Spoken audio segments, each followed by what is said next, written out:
네, 반갑습니다. 끝장에게 노선생입니다. 여러분 계신 곳에 날씨는 어떠세요? 지금 제가 있는 부산은 비가 좀 오고 있습니다. 비가 추적추적 내리고 뭐 좀 그렇네요. 자, 감기 다들 조심하시고, 네, 다들 뭐 비 안 맞게 조심하시기 바랍니다. 자, 이번에 할 부분은 기타 자산 관련 부분입니다. 분계를 지금 계속 연습을 하고 있고요. 기존 했듯이 계속 연결시켜서 첫 번째 분계부터 바로 진행을 하겠습니다. 1번 문제고요. 사무실에서 사용할 소모품을, 자, 소모품이라는 거 키워드 현대문구에서 구입을 하였습니다. 대금은 당좌 수표를 발행하여 지급하다 라고 되어 있고요. 그 다음에 밑에 중요한 키워드 또 나옵니다. 자산으로 처리할 것. 자, 일단 소모품을 내가 샀기 때문에 자산의 증가입니다. 그래서 차변에 이렇게 소모품이라는 자산으로 적는 거죠. 근데 이제 소모품 B라는 계정이 있는 거 아시죠? 이거 만약에 문제에서 비용으로 처리할 것 이런 말을 한다면 차변에는 소모품 B가 되어야 할 것입니다. 그것도 기억을 해주셔야 되고요. 그리고 당좌수표를 발행했으니까 2번 당좌이금 대변, 나의 당좌이금 돈이 나갔으니까 대변에 이렇게 적는 것입니다. 자, 이런 식으로 하시면 되겠고요. 자, 두 번째입니다. 테크노파크에서 난방기 비품이라고 적혀있네요. 비품을 구입을 하였다. 그러면 바로 차변에다가 비품이라는 자산을 증가시키시면 되겠습니다. 그리고 이제 대변을 볼게요. 카드로 결제하다 라고 보입니다. 여러분 우선은요, 카드 결제는 지금 내가 끌기는 하지만 돈은 다음 달에 정해진 날짜에 나갑니다. 그 말의 뜻은요, 뭐 외상으로 산 거잖아요. 그러니까 외상으로 산 거나 마찬가지입니다. 자, 외상으로 샀을 때는 무엇을 구분하셔야 되냐면 내가 지금 어떤 자산을 샀는지를 보셔야 됩니다. 비품을 샀죠. 그렇다면 대변에는요, 외상 매입금 요 계정은 쓸 수가 없다는 거 됐어요? 상품이나 원재료와 같은 재고자산을 내가 외상으로 사면 대변에 외상 매입금이 나올 수가 있지만 이 문제에서는 내가 상품 이외의 자산인 비품을 샀기 때문에 대변에는 미지급금이라는 계정을 쓰게 되어 있습니다. 그리고 이제 미지급금은 거래처를 적어야 됩니다. 나는 이제 돈을 나중에 어디에 갚아야 하느냐, 여기 보시다시피 삼성카드에 돈을 갚아야 되겠죠. 그러니까 그런 식으로 분계 처리하시면 되겠습니다. 자, 세 번째입니다. 매장 신축용 토지 체크하시고요. 항상 키워드가 나오면 이렇게 동그라미 하는 습관을 좀 들려주십시오. 구입을 하였다. 자, 그러면 보시다시피 차변에 토지 적으시면 됩니다. 일반적으로 땅을, 토지를 샀다 하면 거의 다 토지라는 계정 그대로 쓰시면 됩니다. 근데 예를 들어서 뭐 투자 목적으로 토지를 샀다 이런 말이 나오면 투자 부동산이라는 계정을 쓰셔야 되고요. 됐죠? 자, 이렇게 토지를 샀고, 자, 2천만원에 샀다. 자, 금액 이거 일단 지울게요. 2천만원에 샀다. 그럼 우선 2천만원 적겠습니다. 자, 그리고 이제 2천만원을 줘야 되는데, 대금 중에서 500만원은 자기 앞 수표로 지급을 하였다. 자, 이것도 일단 지울게요. 우선 500만원. 수표 지급은 돈이 나간 거기 때문에 현금 500만원이라고 대변에 적으실 수가 있습니다. 이렇게. 그리고 잔액은 얼마냐 하면요, 여러분 2천만원에서 500만원이 빠진 1,500이 될 겁니다. 2개월 후의 지급, 요건 외상이거든요. 자, 그럼 외상 매입금이라고 쓸까요? 그게 안 되죠. 왜냐면 지금 현재 내가 취득한 자산의 이름을 딱 보시면 아시겠지만 상품이나 원재료 이런 게 아니기 때문이죠. 그렇기 때문에 미지급금을 이렇게 쓰셔야 되겠습니다. 1,500만원까지. 그리고 미지급금은 거래처를 적어야 되는 계정이니까 거래처 이렇게 체크를 좀 해주시고요. 자, 여기까지 일단 분계가 된 상태입니다. 근데 여기서 끝나지 않고 그 다음에 하는 말을 잘 보세요. 토지라는 자산을 취득하는 과정에서 취득세가 발생하였다. 자, 요거는요, 취득 시 발생한 부대비용이라고 볼 수가 있겠습니다. 회계에서 제가 말씀드렸죠. 자산을 취득할 때 발생하는 그러한 부대비용들은 취득 원가로 처리한다. 혹은 취득 원가에 가산한다. 그러니까 말 그대로 자산으로 처리한다 입니다. 그러면 그냥 여기다가 30만원을 합치시면 최종적으로는 토지가 2,030만원이 되는 겁니다. 되죠?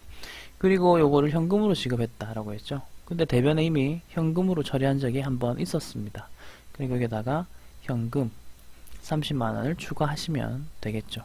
그렇게 하시면 최종적으로는요, 정리하겠습니다. 차변, 토지가 2030만원 됩니다.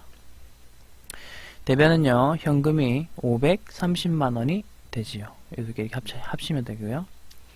그 다음 미지급금이 1500만원 되고 거래처 적어주시면 되겠습니다. 자, 이런 식으로 분계를 하시기 바랍니다. 자, 그 다음에는 볼까요? 우선 4번과, 일단 4번은 패스하겠습니다. 요거 3번이랑 똑같거든요. 그러니까 일단 저는 넘어가겠습니다. 여러분들께서는 지금 답이 화면에 나오죠? 요거 보시면서, 일단 뭐 한번 가리고 풀어보시고요. 그리고 지금 요 화면에서 뭐 답 확인하시기 바랍니다. 5번 갑니다. 자, 매장 건물. 자, 이제는 건물을 샀네요. 건물을 구입하다. 자, 우선 건물은 처음부터 해야 되니까요. 1번 뭐냐면 건물 1000만원 주고 샀다. 차변에 이렇게 1000만원이라고 먼저 적겠습니다. 1000만원에 구입하고, 자, 이제 1000만원 줘야 되거든요. 근데 그 중에서 200만원은 현금으로 줬대요. 자, 200만원 현금 줬죠.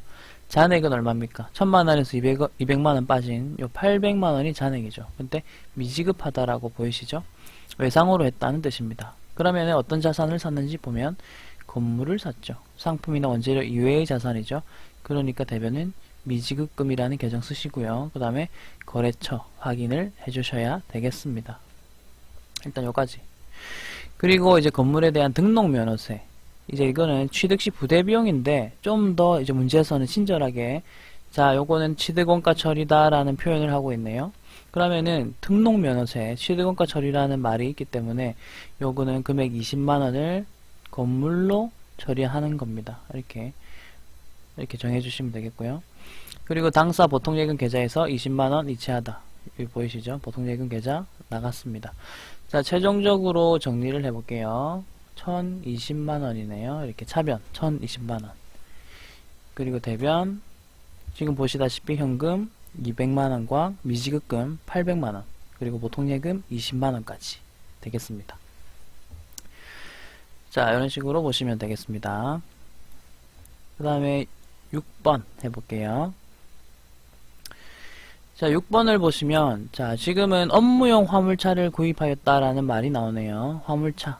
차는 일단 구입하고, 차량 운반구라는 계정으로 쓰시면 돼요. 그래서 차변에 차량 운반구 이렇게 처리하시면 돼요. 금액은 일단 순서대로 적어야 되니까 씌우고 1000만원이라고 적겠습니다. 차변 차량 운반구 1000만원 이렇게 먼저 분계를 하시고요. 두 번째, 자, 이 1000만원 중에서 200만원은 보통예금으로 줬다라고 하죠. 그러면 보시다시피 보통예금 200만원이 나갔죠, 대변에. 그리고 잔액은 봅시다. 1000만원에서 200만원이 빠졌으니까 잔액은 800만원이겠죠. 근데 잔액은 무이자 할부라는 말 보이세요? 자, 요거는 외상으로 했다는 뜻이죠. 자, 그러면 자산을 보라고 했죠? 상품이나 원재료 아니죠. 그러니까 외상 매입금이란 계정은 우선 쓰시면 안 됩니다. 그러면은 미지급금을 써야 되겠죠. 3번 이렇게 적으시면 되고, 자, 그리고 미지급금은 거래처를 적어야 되는 계정 과목입니다. 노을자동차 이렇게 체크하시면 되겠습니다. 자, 여기까지 분개했고요. 그 다음 화물차에 대한 취득세라는 말, 추가적으로 이제 취득세가 발생했대요. 취득세는 취득할 때 발생하는 부대비용이거든요. 그러니까 이렇게 20만원을 더하시면 되겠죠. 그럼 10200 차량 운반구는 최종적으로 1020만원이 되고요. 그 다음에 현금으로 납부했다라고 하니까 여기 현금으로 납부 이 부분 체크하시면 되겠죠. 그리고 이제 하나의 분계로 처리하시오라는 말은 그냥 이렇게 다 합쳐서 해라는 뜻이에요. 지금 보면, 왜냐면 이게 쪼개려고 하면 거래를 나눌 수도 있어요. 차 산 거래 따로, 취득세 낸 거래 따로, 이렇게 따로 분계할 수도 있지만 그렇게 하지 말고 다 합쳐서 해라, 그 말입니다. 그게 바로 지금 6번에서 말하는 이야기가 되겠습니다. 자, 그 다음 7번 한번 볼까요? 7번입니다. 판매부서의 건물에, 자, 건물에 엘리베이터를 설치하고 자본적 지출이란 말, 그 다음에 수익적 지출. 자, 우선은요, 우리가 아직 유형자산의 이론적인 부분을 제대로 배우지 못한 상태입니다. 그러면은 딱 이 7번 문제에 필요한 그 이론적 개념을 좀 설명을 드릴게요. 자본적 지출, 요런 말과 자본적 지출과 그 다음에 수익적 지출 이렇게 되거든요. 요 부분, 요거의 차이를 말씀을 먼저 드릴게요. 자, 얘네들은 어디에서 등장하는 개념이냐면 유형자산이라는 거를 배울 때 등장하는 개념이고요. 유형자산 안에는 건물, 그 다음에 뭐 차량 운반구, 기계장치, 토지 뭐 이런 것들이 있습니다. 자, 우선은 우리는 건물을 예로 들겠습니다. 건물이라는 자산을 예로 한번 들어보겠습니다. 건물 이렇게 있죠. 자, 우리가 뭐 학교나 빌딩 같은 걸 한번 생각해 보시면서 들으세요. 먼저 건물에다가 엘리베이터를 설치한다라고 생각해 보세요. 자, 그러면은 이 건물의 가치가 상승합니까? 안 합니까? 생각해 보세요. 네. 건물에 엘리베이터를 설치하려면 돈 많이 들겠죠. 그러니까 그 돈 든 만큼 건물의 가치가 상승했다라고 봅니다. 그 다음에 혹은 자동문. 자, 문이 그냥 여닫이식이었는데 자동문을 달았다. 그것도 설치비 많이 들겠죠. 그 다음에 자동문 말고 또 뭐가 있을까? 에스컬레이터도 있겠네. 에스컬레이터. 그러니까 이런 식으로 좀 돈이 많이 드는 거 혹은 이 건물의 가치를 상승시켜주는 그러한 지출들을 우선 자본적 지출이라고 부릅니다. 자, 이런 것들은 이제 회계 처리를 어떻게 해주셔야 되냐면요. 회계 처리는 자산으로 분계 처리를 해주셔야 됩니다. 그러니까 자산 계정으로 회계 처리를 해주셔야 되겠죠. 지금 우리 건물 이야기하고 있었으니까 저러한 지출이 만약에 발생을 한다면 건물이라는 계정을 써주셔야 됩니다. 자, 그럼 수익적 지출은 예를 들면 어떤 게 있냐면 뭐 유리창 교체, 그 다음에 뭐 도색, 페인트칠 이런 식으로 이런 식으로 보시다시피 수선하고 유지하는 느낌이 강한 그런 지출들이죠. 이런 것들은 그냥 비용 처리하시면 됩니다. 비용으로 처리한다. 계정 과목은 보통 수선비가 있습니다. 수선비. 이런 식으로 처리해야 된다라는 사실을 우선은 1차적으로 기억을 좀 해주셔야 되겠죠. 자, 그럼 7번 문제 바로 볼게요.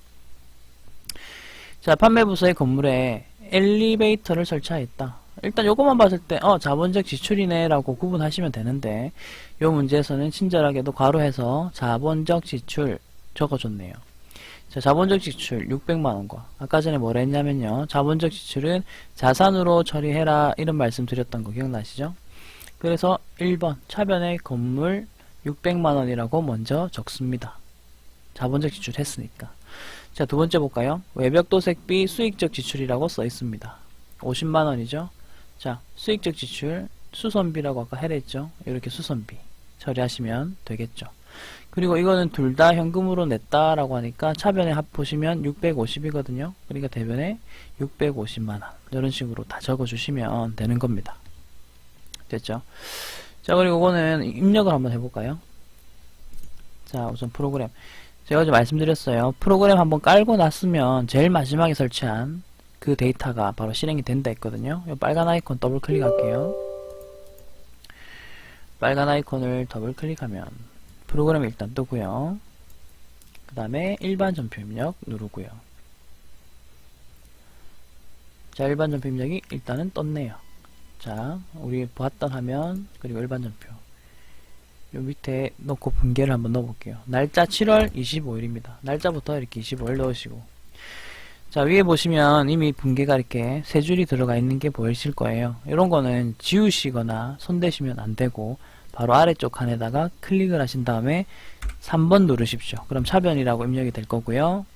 그 다음에 자, F2번을 누르면 이렇게 조회를 한다 했죠. 건물. 자, 건물이라는 말이 들어가는 계정 과목들이 다 조회가 됐습니다. 건물 됐죠? 화살표키 오른쪽으로 누르세요. 자, 그리고 금액은 600. 플러스 버튼 누르면 공이 3개 들어간다라는 이야기 했던 거 기억하시고. 자, 그 다음 두 번째 수선비 갑니다. 여러분, 수선비 지금 엄청 많죠? 우선 전산회계 2급에서는요, 맨 밑에 거 쓴다라고 그냥 심플하게 기억하셔도 되고요. 혹은 판관비, 오른쪽에 판관비라고 써 있는 거 보이시죠? 2급에서는 일단 판관비만 쓴다라고 기억하셔도 되고요. 됐죠? 그리고 판관비는 800번대 코드 번호입니다. 자, 코드 번호가 800번대라는 걸 말씀드리는 이유는 나중에 전산회계 1급 하실 때 이제 뭐 코드 번호 좀 구분하셔야 될 일이 있습니다.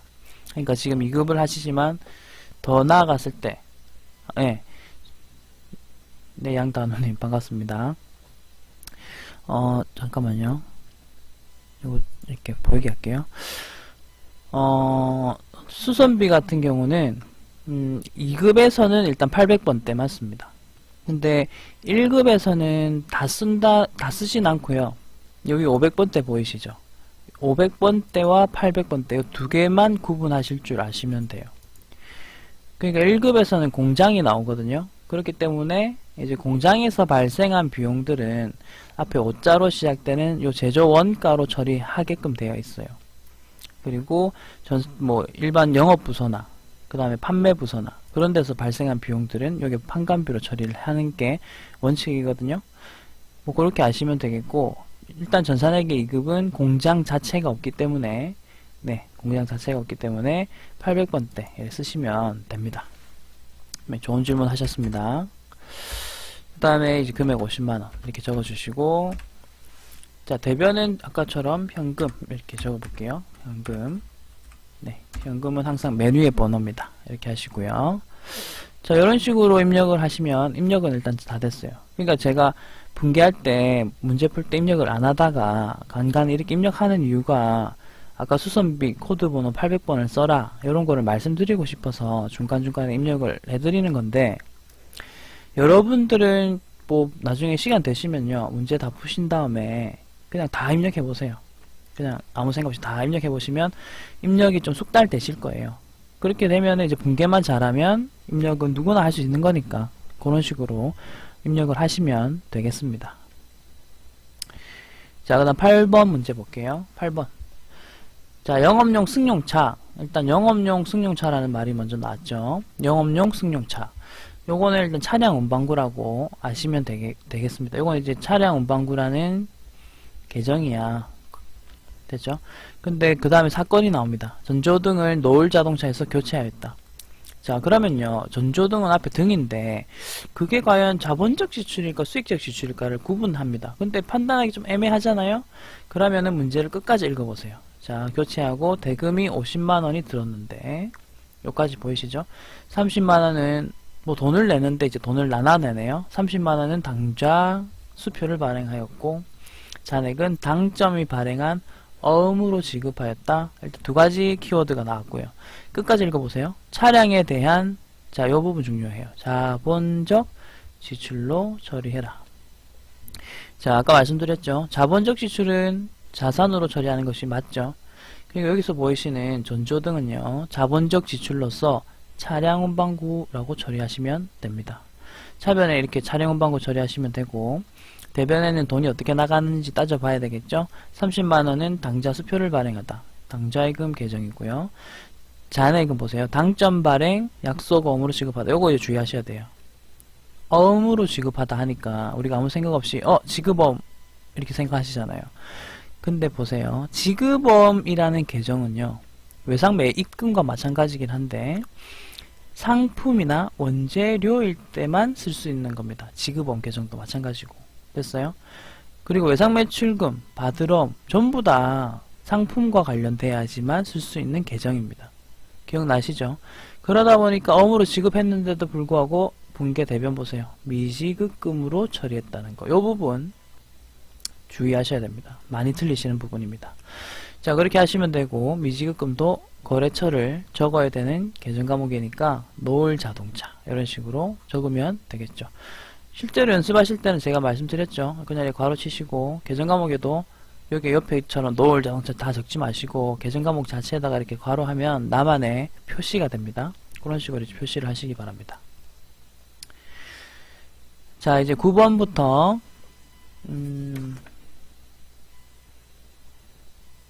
13번까지. 자, 9번부터 13번까지는 동일한 유형이거든요, 얘네들. 자, 9번부터 13번까지는 일단 묶어주시고요. 제가 뭐 말씀드릴 수 있는 건 그거예요. 전산회계 2급에 나오는 분계 중에서 가장 어려운 분계입니다. 그러니까 솔직히 이제 요것만 좀 마스터 하실 정도가 되면요, 다른 분계는 좀 뭐 편하실 거예요. 요 분계가 그나마 제일 어려운 분계거든요. 그리고 출제도 매우 빈번하게 된 문제입니다. 보시면 아시겠죠? 이거 출제 좀 자주 됐습니다. 그리고 2급, 지금 2급 하시잖아요. 2급에서 이걸 잡고 가셔야 나중에 1급 하실 때도 또 고생을 안 하실 거예요. 자, 그럼 어떠한 문제인지 한번 읽어봅시다. 9번부터 볼게요. 자, 9번부터 보도록 하겠습니다. 사용 중인 업무용 화물차. 자, 업무용 화물차면 우리가 아는 차량 운반구라는 계정이죠. 차량 운반구. 취득가액, 이제 정보가 나와요. 취득가액은 700이고, 그 다음에 처분시까지 감가상각 누계액은 320이다. 그리고 노을자동차에 300에 처분하였다. 처분가격이 300이다. 이 말이고요. 대금은 또 월말에 받기로 하다. 자, 요거 가지고 이제 하나씩 다 직독직해 하듯이 해볼게요. 우선은 그 단어 개념을 좀 아셔야 되겠네요. 감가상각 누계액이란 말 보이시죠? 요 말의 뜻을 말씀을 드릴게요. 감가상각 누계액. 요거 같은 경우는 이제 뭐냐 하면, 자, 우리가 차를 사든 건물을 사든 그 다음에 또 뭐가 있을까, 기계장치를 사든지 간에 그걸 딱 구매한 이후에는요, 바로 사용하면서 가치가 하락할 거 아닙니까? 그죠? 중고차 사실 때 많이 이야기 하잖아요. 감가상각이 얼마 되었다 이런 말 하잖아요. 그러니까 건물, 차량 운반구, 그 다음에 뭐 기계장치 이런 유형자산들은 시간의 지남에 따라 가치가 하락이 됩니다. 그러면 우리는 재무상태표에다가 그거의 가치 하락분을 적어야 되거든요. 그러니까 그거를 이제 어떤 식으로 정리하면, 자, 제가 재무상태표를 한번 이렇게 그려서 보여드릴게요. 재무상태표가 이렇게 있습니다. 그럼 차변에다가 차량 운반구라고 적혀 있어요. 자, 그리고 이 문제처럼 해볼게요. 이 문제는 700만원을 샀다 했죠. 그럼 700만원 취득가액을 이렇게 무조건 적어야 돼요. 700. 그리고 밑에 보세요. 처분시까지 감가상각 누계액이라는 거를 밑에다가 이렇게 적습니다. 감가상각 누계액. 그리고 괄호를 치고요. 요 괄호의 뜻은요, 마이너스입니다. 회계에서 괄호 친다라는 말은 마이너스 표시란 뜻입니다. 이렇게 되죠. 자, 그러면 자 보세요. 취득가액은 700이다. 그리고 지금까지 가치 감소분들의 누계액은 320이 깎였다고 볼 수 있다. 마지막으로 말할게요. 이제 그러면 지금 현재 이 차량 운반구의 현재 가치는 얼마인가? 380만원이 바로 지금 이 차량 운반구의 현재 가치라고 볼 수 있다. 요 개념이에요. 자, 그래서 감가상각이라는 개념이 우리 회계할 때 1차적으로 날 좀 짜증나게 하는 그런 것 중에 어려운 개념 중에 하나입니다. 나중에 대손 충당금도 좀 마찬가지겠지만. 자, 다시 한번 설명드립니다. 항상 재무상태표에는 차량 운반구의 취득가액을 이렇게 적어 주셔야 되고요. 취득가액 적어 주셔야 되고요. 그 다음에 가치감소분은 밑에다가 따로 이렇게 적어 주셔야 돼요. 그리고 마지막으로 현재의 가격 380이다 이렇게 적어 주시는 거죠. 요거 우리 언제 한번 이야기를 했었냐면, 자, 회계 재무상태표는 총액주의다 이런 말씀 드렸어요. 그러니까 차량의 현재 가치를 총액의 반대말은 순액주의인데, 순액주의대로 나타내보면요, 차량 운반구 한 다음에 그냥 380입니다 라고 나타내면 끝이에요. 이게 순액법이거든요. 자, 그럼 지금 순액법과 오른쪽에 있는, 자, 여기 보세요. 순액법과 오른쪽에 있는 총액법입니다. 비교해보세요. 뭐가 정보를 더 잘 제공할까요? 그러니까 우리 회계는 정보 이용자에게 유용한 정보를 제공해야 되는 게 목표거든요. 무엇이 이 차량 운반구에 뭐 여러가지 정보를 다 잘 알 수 있게 해줄까? 오른쪽이잖아요. 그러니까 이런 식으로 표시하게끔 되어 있는 게 바로 회계입니다. 됐죠? 자, 그래서 감가상각 누계액의 개념 방금 말씀드린 대로, 감사합니다. 그렇게 아시면 되는 거예요. 그래서 총액주의대로 한다. 그리고 감가상각 누계액의 개념은 보시다시피 지금까지 가치 하락분이라고 볼 수 있는 것들의 누적액 혹은 누계액이다 라는 개념을 말씀을 드리고 싶은 거고요. 자, 다시 이제 문제로 돌아가겠습니다. 자, 사건이 어떤 사건인지 다시 볼게요. 업무용 자동차를 괄호 일단 생략 처분하였다. 그러니까 나는요 차를 팔았다라는 거거든요.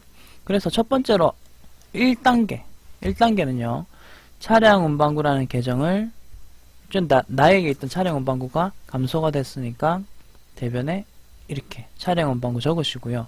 그 다음에 첫 번째로 여기 700만원이라 적혀있는 취득가액을 없앱니다. 대변에 이렇게 적고요. 그리고 아직 1단계 안 끝났어요. 1-1단계로 할게요. 그 다음에는 감가상각 누계 금액 보이시죠? 얘를 차변에다가 적어주셔야 돼요. 차변에다가. 오케이. 차변에다가 적습니다. 요거는 이제 또 설명하자면 조금 복잡하긴 한데, 아까 우리 표시할 때 보면 차변에 감가상각 누계액을 표시는 했지만, 요렇게 마이너스로 표시한다 했잖아요. 그러면 자산의 원래 감소는 대변에 기록되는 것이 맞겠죠? 그러니까 감가상각 누계액은 애초에 분기할 때 대변에 분기가 되었던 것들입니다. 얘는 이미 대변에 쌓여 있어요. 근데 굳이 이제 차변에서 표시를 해야 되다 보니 마이너스로 표시를 하는 것 뿐이거든요. 어쨌든 얘는 분기가 대변에 될 겁니다. 그러니까 대변에 쌓여 있는 거를 다 제거를 하다 보니 차변에다가 이렇게 감가상각 누계액을 적는 겁니다. 이게 1단계. 자, 두 번째 단계는 뭐냐면 이제 300만원 처분인데 얼마를 받느냐를 찾아보셔야 돼요. 지금 보시다시피 300만원의 처분이라는 말 보이시죠? 그리고 돈을 어떻게 받는지 보세요. 월말에 받겠다. 자, 일반적인 상품이나 제품을 팔고 월말에 받겠다. 이러면 이제 외상 매출금이라는 계정을 쓸 수 있죠. 하지만 지금 요 문제 같은 경우는 그냥 차량 운반구입니다. 그러니까 상품이나 제품 이외의 자산이죠. 자, 미수금 씁니다. 미수금.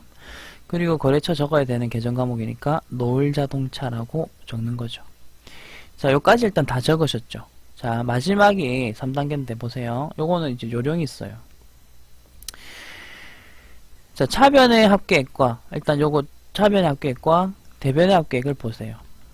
그러면은 대변은 700인데 차변은 620밖에 없거든요. 그러면 차변의 금액이 모자라구나 라는 거 확인하셨죠. 그러면 이제 차변이 빈칸이니까 거기에다가 유형자산, 처분, 손실 이렇게 적으시고 나머지 잔액을 적으시면 됩니다. 잔액. 됐어요? 이제 응용해 볼게요. 혹시나 만약에 대변이 비잖아요. 대변이 비면 유형자산, 처분, 이익이라는 계정을 쓰시면 됩니다. 그건 아마 밑에 그 문제가 있을 것 같아요. 보자. 유형자산, 처분, 이익이 난 적이 없네? 네, 보통은 손실이 나니까 없네요. 근데 뭐 출제자가 마음 먹고 내면 대변이 비게 낼 수도 있거든요. 그러면 유형 자산, 자 이거 좀 다시 지우고, 대변이 만약에 금액이 좀 빈다 이러면 여러분은 대변에다가 유형 자산, 처분, 이익이라고 적으시고 그 빈 금액 이렇게 적어주시면 된다는 뜻이에요. 자, 그래서 요 분계는 지금 보시면 순서대로 하시면 돼요. 그 자산의 취득가액을 먼저 대변에 적는다. 그리고 감가상각 누계액은 바로 차변에 적는다. 처음에는 그냥 막 기억하시면 돼요. 암기하시면 돼요, 그냥. 그리고 두 번째는 내가 받을 돈을 뭘로, 어떻게, 얼마를 받는지를 적는다.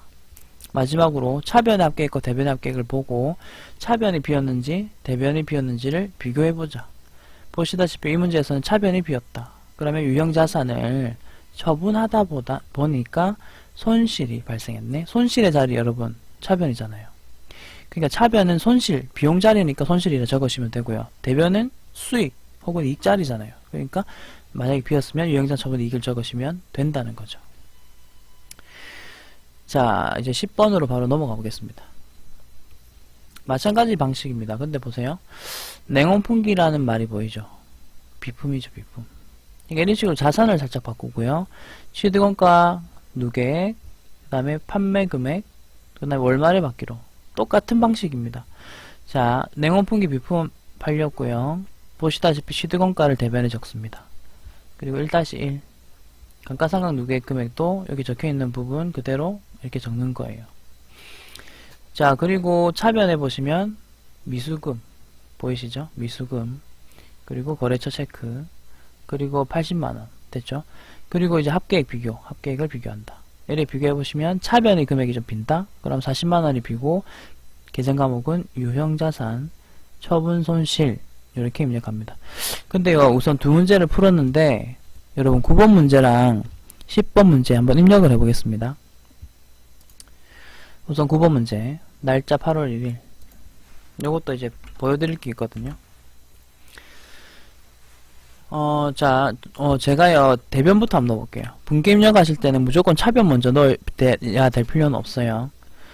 그러니까 주의사항은 그거예요. 차변 먼저 넣을 거면 차변에 있는 거 일단 다 넣은 다음에 대변 걸 넣어라. 그 다음에 대변 걸 먼저 넣고 싶으면 대변에 있는 걸 먼저 다 넣은 다음에 차변 걸 넣어라. 그것이 중요한 거지. 자, 대변 거 먼저 갑니다. 차량 운반구. 차량 운반구 됐고요. 금액은 700 됐죠. 그 다음 차변. 감가상각 누계액을 넣을 거거든요. 자, 근데 우선 찾아서 넣는 법부터 알려드릴게요. 감가상각. 자, 지금 수많은 감가상각 누계액들이 이렇게 떴습니다. 근데 K랩은 장점이 뭐냐면 오른쪽에 어떤 자산에 대한 감가상각 누계액인지를 참고 자료처럼 이렇게 보여줍니다. 보이시죠? 그래서 차량 운반구는 여기 차량 운반구 209번 이렇게 넣으시면 되는 거죠. 됐어요? 근데 팁을 하나 알려드릴게요. 이렇게 찾아서 넣는 방법이 있고요. 자, 209번이라 했죠. 저 화면 한번 보세요. 209번이 차량 운반구죠. 근데 차량 운반구 코드 번호 한번 보세요. 208번입니다. 그러니까 항상 그 자산의 감가상각 누계액 짝꿍들은요. 그 다음 번호입니다. 그 다음 번호. 그러니까 208번 차량 운반구면 그 다음 번호인 209번은 무조건 차량 운반구의 짝지 감가상각 누계액. 코드 체계가 그래 돼 있어요. 코드 체계가. 됐죠? 그리고 요 금액 바꿀게요. 320만원. 그 다음에 미수금. 공사 미수금 아닙니다. 잘못 넣었어요. 자, 넣고, 거래처 넣어야 된댔죠? 노을. 그 다음에 금액 300 넣으시고. 그리고 마지막, 유형자산, 처분, 손실. 됐죠? 이런 식으로 입력을 하시면 되겠습니다. 그럼 마찬가지 방식으로 10번 한번 넣어볼게요. 10번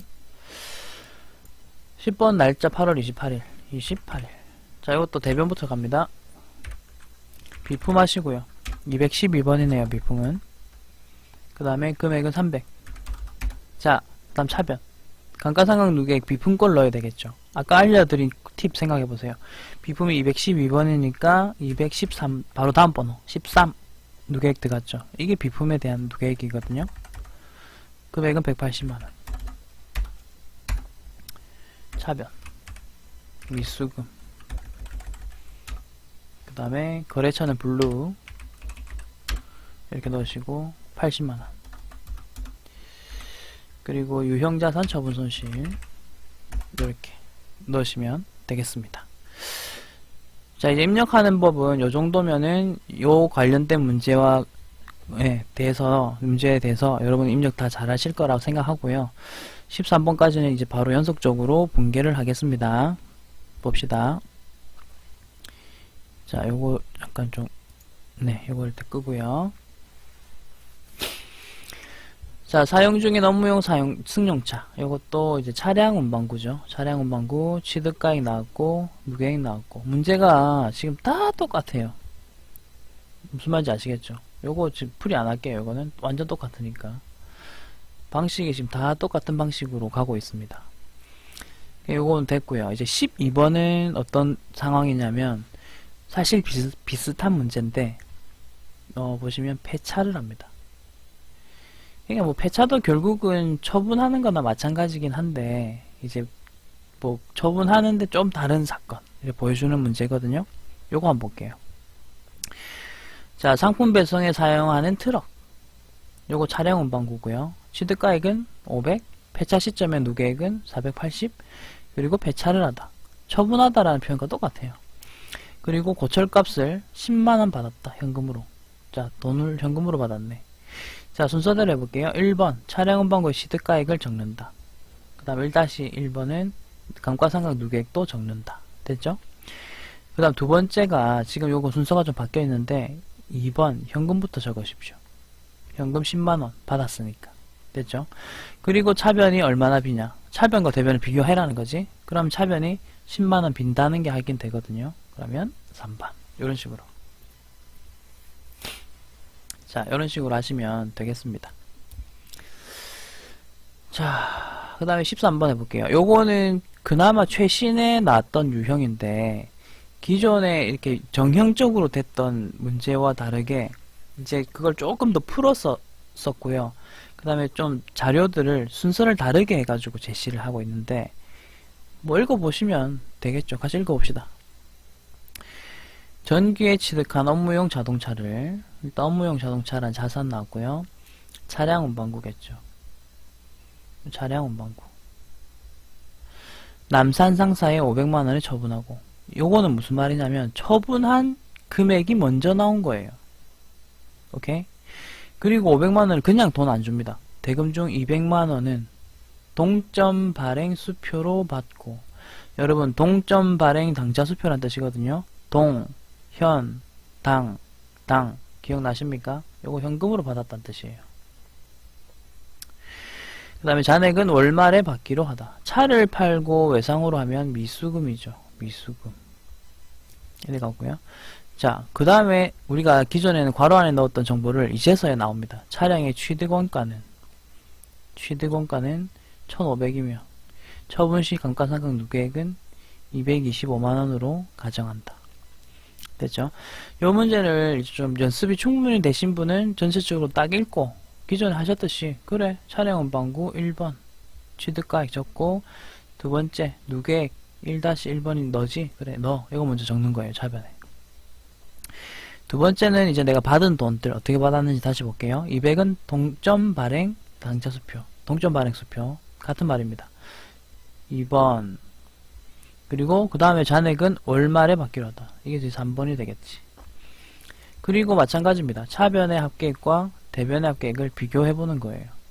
그래 해보시면 차변이 좀 금액이 비죠. 그러니까 마지막으로 1, 2, 3 여기가 이제 4 유형자산, 처분 손실 이런 식으로 적어주시면 되겠습니다. 됐죠? 동현당당은요 당좌 수표일 때만 되는 거라고 말씀드렸습니다.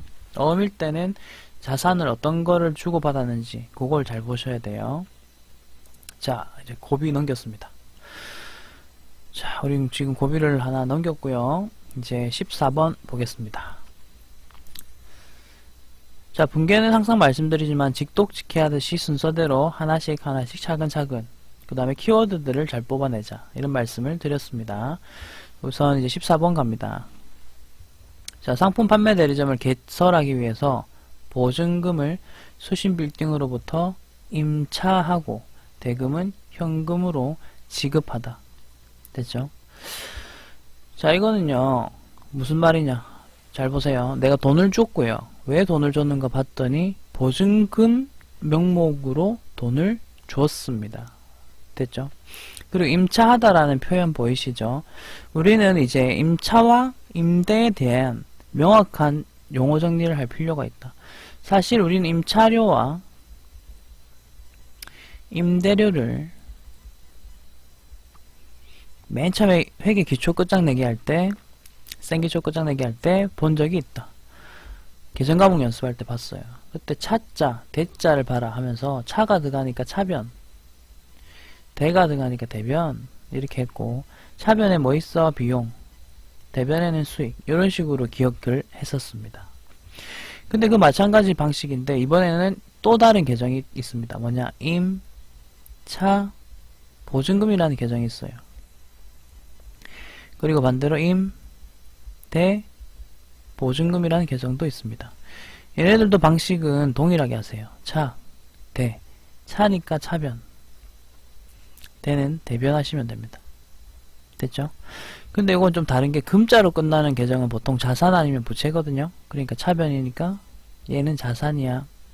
임대보증금은 부채야. 이렇게 되는 거예요. 그럼 이 문제에서는 보세요. 임차와 보증금을 연결하시고 차변으로 이렇게 쏘시면 임차 보증금이 나오게 되죠. 자산입니다. 자, 그럼 이게 왜 자산인가 또 설명을 드릴게요. 외우는 법도 설명드렸으니까 이제 이해하는 법도 말씀을 드려야 되겠죠. 자, 내가 월세 내고 들어간다면 보증금 걸고 이제 막 그 자리를 쓰잖아요, 여러분. 근데 이 보증금이라는 게 뭡니까? 계약 기간 끝나면 돌려받을 나의 돈이죠. 그래서 임차보증금은 자산이다 라고 보시면 돼요. 근데 내가 임차보증금 쪽으로 줬죠. 그럼 건물주 입장에서는요, 그걸 받는 사람이거든요. 그러니까 자기는 임대보증금이라고 처리합니다. 그 사람, 건물주는. 근데 계약 끝나면 또 돌려줘야 되니까 자기 건 아니다. 그래서 임대보증금은 부채로 처리한다. 그것도 한번 생각을 해보시기 바랍니다. 자, 현금으로 지급했다. 여기까지 하고. 자, 그 다음에 임차보증금도요, 나중에 돌려받을 채권이거든요. 그래서 거래처를 수신 빌딩 이렇게 거래처를 꼭 체크를 해서 적어 주셔야 되겠습니다. 됐죠? 자, 그 다음 15번 문제는요. 15번 문제 한번 보세요. 이거는 14번 문제에서 약간 뭐 이렇게 연속적으로 연결되는 그런 문제거든요. 읽어볼게요. 미지급금으로 계상되어 있는 임차료가 있는데, 우선 요거 분계를 한번 적어 드릴게요. 미지급금으로 임차료가 계상되어 있다라는 말은, 자, 차변이 임차료 100만원, 대변이 미지급금 100만원입니다. 자, 이 분계의 뜻을 말씀드릴게요. 내가요, 월세를 내야 되는 날짜가 왔어요. 자, 회계에서는 비용을 내야 되는 날짜가 오면 일단 비용 처리는 무조건 해야 돼요. 돈을 줬든 안 줬든 간에. 수익도 마찬가지고요. 수익과 비용은 발생주이기 때문에 그렇습니다. 발생주이기 때문에 걔가 발생해야 되는 그 시점에 일단 비용 발생시켜야 됩니다. 그래서 차변에 임차료라고 적고, 아직 돈 못 줬으니까 대변에는 미지급금 혹은 미지급 비용 둘 다 가능합니다만, 문제에서는 미지급금으로 했기 때문에 이렇게 미지급금을 했어 라고 하는 겁니다. 근데 이제 내가 월세를 안 주면 건물주가 와서 나한테 뭐랍니까? 야, 월세 빨리 내놔라, 지금 뭐 하는데? 이렇게 하거든요. 그럼 죄송합니다, 지금 돈이 없는데요. 이렇게 하니까 뭐라 하냐면, 야, 니 예전에 보증금 걸어놓은 거 있지? 그러면 보증금에서 깎게 라고 하는 거예요. 그러니까 아, 그렇게 하시지요 라고 하는 거죠. 자, 그러면 이제 정리합니다. 예전에 미지급금으로 이렇게 돈을 안 냈기 때문에 나에게는 빚이었거든요. 그게 미지급금으로 처리해놨는데, 그 건물주가 와서, 임대인이 와서 나한테 말합니다. 그거 없애줄 테니까 니도 임차보증금에서 없애라 이라는 거예요. 알겠습니다. 그래서 대변에 있던 거를 이렇게 차변으로 적음으로써 제거를 하고요. 두 번째는 예전에 내가 임차보증금 걸 때 분계가, 예전에 내가 임차보증금 걸 때 분계는 이런 식으로 되거든요. 차변에 적었을 거거든요. 근데 이제 그거를 제거하잖아요. 그러니까 이런 식으로 대변에다가 이제 적음으로써 서로 쌤쌤이다. 쌤쌤이다. 여러분, 상계하다라는 말은요, 이제 또 한자 표현이 계속 나오니까 짜증나긴 하는데, 그냥 쌤쌤으로 처리하자. 퉁치자. 이 말입니다. 그래서 이제 서로 반대로 이렇게 적는 거예요. 됐죠? 그리고 이 두 개 다 거래처 적혀 있는 거 보이시죠? 다 채권 채무 그런 것들이기 때문에 거래처가 적혀야 됩니다. 뭐 그런 식으로 하시면 되겠고, 이제 16번은요. 16번도 한번 읽어보세요. 읽어볼게요. 자, 상품 보관을 위해 용공건설로부터 임차하여 사용하고 있던 건물의 임차기간이 완료가 되어서 임차보증금을 돌려받다. 이거 원래 돌려받아야 될 거잖아, 보증금은. 그치? 그러면 보세요. 임차보증금이 대변에 적혀있네. 얘 원래 차변 계정이라면서요. 왜 대변에 적힐까? 그거는 차변에 적혀있던 거를 대변에 적음으로써 제거한 겁니다. 그래서 보증금 없애주는 대신에 나는 돈을 이렇게 받는 거죠. 됐죠? 용공건설 거래처 체크하시고. 자, 이제 17번. 일단 오늘은 22번까지 하고 마무리 짓겠습니다. 17번 봅시다. 자, 거래처 하나 상사에 대한 단기 대여금. 여러분, 우선 단기 대여금과 이렇게 나오는데, 이게 무슨 말이냐면요, 단기 대여금은 내가 누군가에게 돈을 빌려주는 거를 뜻하거든요. 그러니까 애초에 이런 분기가 있었을 거예요. 차변에 단기 대여금, 얘는 자산이잖아요. 100만원 이렇게, 대변에 현금, 이런 식으로 애초에 분계를 했었을 거예요. 그리고 대여금도 이렇게 거래처를 적어야 되는 계정입니다. 괄호 쳤어요. 자, 요런 계정이거든요. 근데 이제 요 문제에서의 사건은 뭐냐 하면 단기 대여금을 이자 5만원으로 이렇게 돌려받는 거잖아요. 그러니까 차변에 있던 단기 대여금을 대변으로 이렇게 적어서 장부에서 지워줍니다. 100만원. 근데 이제 요것만 현금으로 받다 돼 있는데 현금으로 요것만 돌려받은 게 아니라 이자도 같이 받았네? 자, 2번. 이자를 받았으면 이자 수익이죠. 그리고 수익의 자리는 대변이니까 대변에다가 이자 수익 5만원 적습니다. 자, 그럼 대변을 두 개 합쳐보시면 105만원이죠. 요 두 개 다 현금으로 이렇게 받았네요. 그래서 분기가 이렇게 가는 겁니다. 자, 이제 18번. 자, 남산 상사의 2년 후 회수 예정으로 대여하다. 요 두 개 연결할게요. 일단은요, 1년이 넘어가면 장기가 됩니다. 여기 장기. 그리고 대여했으니까 대여금 되는 거죠. 자, 그래서 1번. 장기 대여금 600만원 적습니다. 됐죠? 근데 그 다음 좀 재밌는 장면 나와요. 선이자를 떼고 내가 그 사람에게 준 거예요. 그래서 선이자. 내가 빌려주는 입장에서의 이자라는 말은 내가 이자 수익으로 받는 돈을 뜻하죠. 자, 이자 수익을 먼저 분기하십시오. 답안이랑 똑같은 순서대로 안 하셔도 돼요. 입력도 답안이랑 똑같이 안 하셔도 상관없어요. 자, 대변은 이자 수익이 먼저 분기가 되고요. 그리고 이걸 제외한 나머지를 보통예금으로 주다. 3번. 그리고 요 금액 보이시죠? 근데 요거는 또 제가 그 프로그램 하면서 팁이 하나 있었지 않습니까? 프로그램 하면서 팁이 있었는데 입력하면서 보여드릴게요.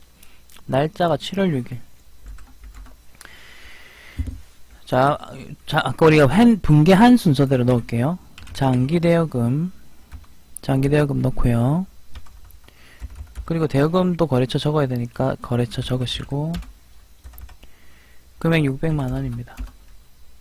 그 다음에 대변 이자 수익부터 넣으면 되겠죠.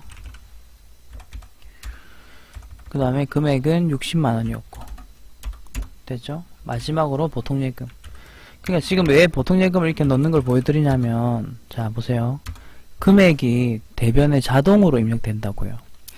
그러니까 요런 프로그램상의 특성을 좀 이해를 하고 기억을 하신다면 분기하실 때 대변에 보통예금하고 숫자 계산은 내가 안 해도 돼요. 그냥 줄만 찍어 놓으면 돼요. 잔액으로 내가 입력할게 이런 뜻으로. 이거 본인만의 그런 신호 체계인 거예요. 표시 체계. 이제 그런 식으로 한번 해보라는 뜻으로 넣었고 자, 그 다음에 19번 보겠습니다. 자, 만기가 2018년 6월 30일인 정기적금에 하기. 자, 여러분 요거는 좀 고칠게요. 올해가 2018년이죠, 여러분. 요거는 좀 고칠게요. 요거는 2020년으로 고칠게요. 2020년. 이건 2020년. 여러분 책은 아마 2020년 돼 있을 거예요. 제가 지금 책도 보고 있는데 요거는 이제 강의 자료를 제가 초창기 때 만드는 거라서 그런가 봐요. 일단 만기는 2020년으로 하시면 됩니다. 요런 정기적금 이달분 100만원을 예금하기 위해서 보통 예금 통장 안에 있는 돈을 빼서 이체하다. 됐죠? 우선은요, 지금 날짜를 보시면, 자, 여러분, 올해가 몇 년도입니까? 지금 현재로 생각하시면 돼요. 2018년도인 거 아시겠어요? 그리고요, 이 문제를 풀 때는 이 문제에 적혀 있는 요 날짜를 보세요. 그러니까 정리하자면 이런 말이에요. 자, 19번 문제에 한해서는요, 올해 2018년 7월 14일, 오늘이 그 날짜라고 보시면서 분기하시라고 하는 거예요. 오케이? 다시 말씀드립니다. 19번 문제에 한해서는, 자, 오늘은 2018년 7월 24일이다. 라는 생각으로 분기를 하십시오. 자, 그 시점으로부터 2020년 6월 30일은 1년 이내이냐, 혹은 1년 이후이냐, 그걸 한번 생각해 보십시오. 무슨 말인지 아시겠죠? 1년 이내이냐, 1년 이후이냐, 그걸 일단 생각을 하시고, 자, 그걸 생각하신 다음에, 자, 보시다시피 1년 이후입니다. 그러면 정기적금 이거 1년 이후 그 기간 동안에 예금이 되는 거거든요. 자, 이건 왜 말씀드리냐면, 자, 보세요. 정기 예금이라는 게 있고요. 그 다음에 정기 적금이라는 게 있어요. 근데 이게 뭐 돈 넣는 통장인 건 아시겠죠? 돈 넣는 통장인데, 자, 이거 좀 지우고. 계약 기간이 1년 이내의 정기예금, 정기적금도 있겠죠. 뭐 6개월 단위, 이런 식으로. 그 다음에 1년 이후인 정기적금, 정기예금도 있을 거예요. 뭐 정기예금과 정기적금의 차이는 알려고 하지 마세요. 그냥 문제에서 정기예금이라고 하면, 자, 이제 계정 과목 뭐라고 적는지 보세요. 1년 이내일 경우에는요, 내가 그 상품에 가입했다 이러면 정기예금 그대로 쓰면 돼. 그러니까 문제에서는 항상 정기예금인지 정기적금인지 제시할 거니까. 그리고 정기적금이면 정기적금 이렇게 하면 돼. 근데 문제는 뭐냐면 1년 이후일 경우, 1년, 이거 잘못 적었다. 1년 이후입니다. 1년 이후일 경우에는 두 개 다 어떤 계정을 쓰냐 하면, 자, 이것도 잠깐 해야 되겠다. 이게 아니지, 이거지. 자, 1년 이후일 경우에는 어떻게 해야 되냐면 두 개 다 장기성 예금이라는 계정을 써야 돼요. 이거는 이제 필기하시면 돼요. 이렇게 우리가 계정 과목을 쓰게끔 약속이 되어 있는 거거든요. 자, 그래서 아까 19번 문제지 돌아갈게요. 만기가 2020년이다 보니까 1년 넘죠. 그래서 장기성 예금 적으시고요. 그리고 이 예금 통장 개설하기 위해서 나는 돈을 넣었다, 뭐 혹은 예금하기 위해서 돈을 넣었다. 어디서? 보통 예금에서 빼서. 그러면 뭐 결과적으로는 나의 보통 예금 금액이 감소가 되겠죠. 그러니까 그런 식으로 처리를 해주시면 되겠습니다. 자, 그 다음에는 20번 해볼까요?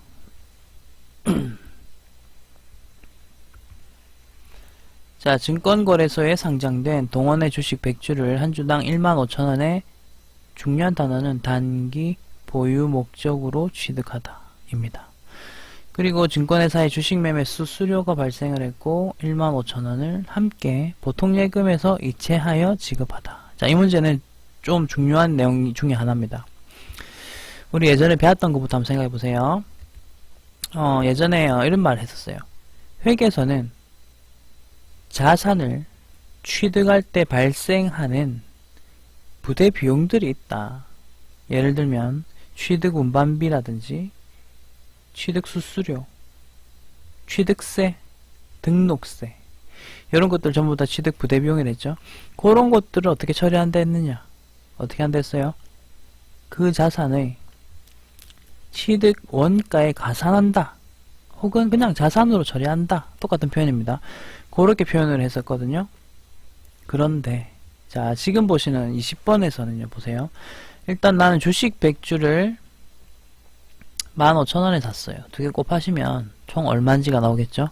그리고 단기 보유 목적으로 취득했다. 일단 요거는 단기 매매 증권을 뜻합니다. 단기 매매 증권을 뜻합니다. 그래서 1번 단기 매매 증권이라고 적고요.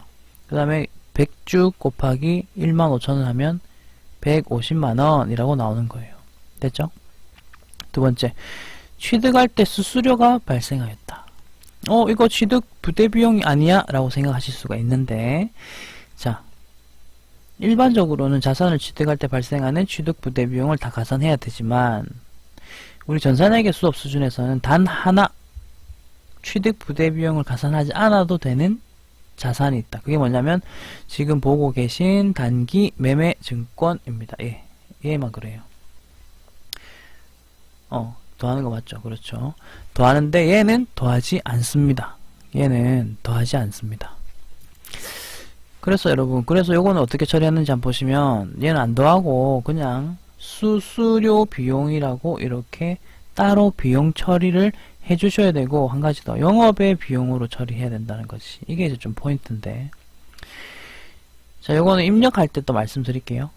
그리고 둘 다 어떻게 냈냐면 보통 예금으로 냈다라고 했으니까 이렇게 분기가 합계 금액이 되는 겁니다. 대변은요. 자, 그럼 이론적으로 또 설명드릴게요. 왜 이렇게 해야 되는데, 왜냐면요, 여러분, 결국 자산을 딱 취득할 때 발생하는 부대 비용들을요, 왜 기존에는 다 합쳤었냐 하면, 나는 그 자산을 최소한 1년 넘게 들고 있을 거라고도 생각하고 나중에 팔릴 때 원가 처리, 비용 처리를 할 거라서 그래요. 그러니까 이게 수익 비용 대응의 원칙이라는 이론적인 개념 때문에 그렇거든요. 근데 단기 매매 증권은요, 사고 바로 팔 수도 있는 그런 부분이기 때문에 얘는 바로바로 수익이 실현될 수 있는 애거든요. 그러니까 굳이 자산으로 처리해놨다가 나중에 또 비용으로 처리하고 이렇게 할 필요가 없다는 거예요. 그래서 이제 그냥 바로 수수료 비용으로 처리합니다. 근데 이해가 안 되시면 그냥 분개 외우세요. 예, 지금은 일단 그냥 외우셔도 돼요. 이해라는 거는 한번 듣고 바로 되면 수업 들을 필요 없겠죠? 계속 보다 보면 이제 이래저래 또 기억이 나실 거니까 지금은 요 정도로만 하시고요. 그 다음에 입력하는 거 한번 보여드릴게요. 요 문제가 10월 30일이네요. 입력해 보겠습니다.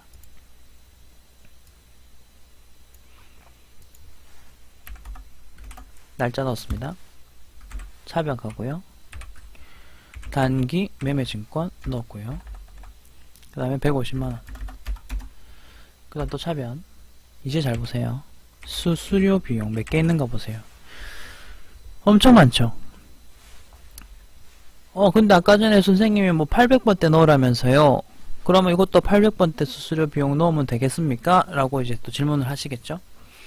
얘는 예외사항이에요. 얘는 다 예외예요. 단기 매매증권 얘는 보세요.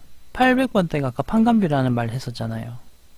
근데 지금 내가 단기 매매증권을 왜 샀을까요?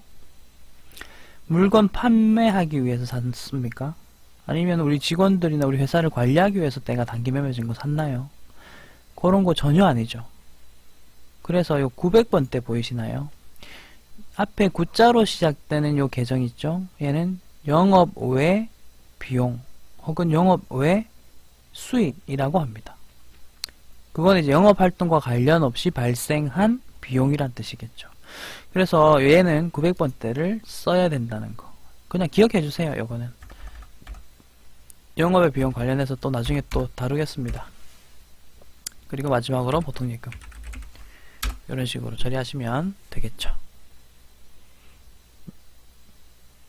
자, 이런 식으로 잘 들어갔습니다.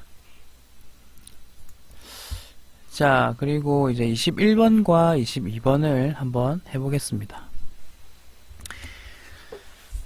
자, 지금 보시는 21번과 22번. 얘는요, 자, 이렇게 봅시다. 얘 같은 경우는 현금가부족이라는 거를 우리가 아직 안 배웠어요. 그거 나중에 이론 가면 제가 좀 더 디테일하게 알려드릴 거고요. 지금은 그냥 그 분개하는 법만 알려드릴게요. 분개하는 법만. 왜 이럴까? 이런 거는 이론에 들어가면 좀 더 디테일하게 나오고, 지금은 구구단 외우듯이 그냥 분개를 기계적으로 하는 법만 알려드리겠습니다. 읽어볼게요. 현금 시제를 확인해봤다. 이 말은 현금의 지금 현재 상황을 알아봤다. 얼마가 있는지.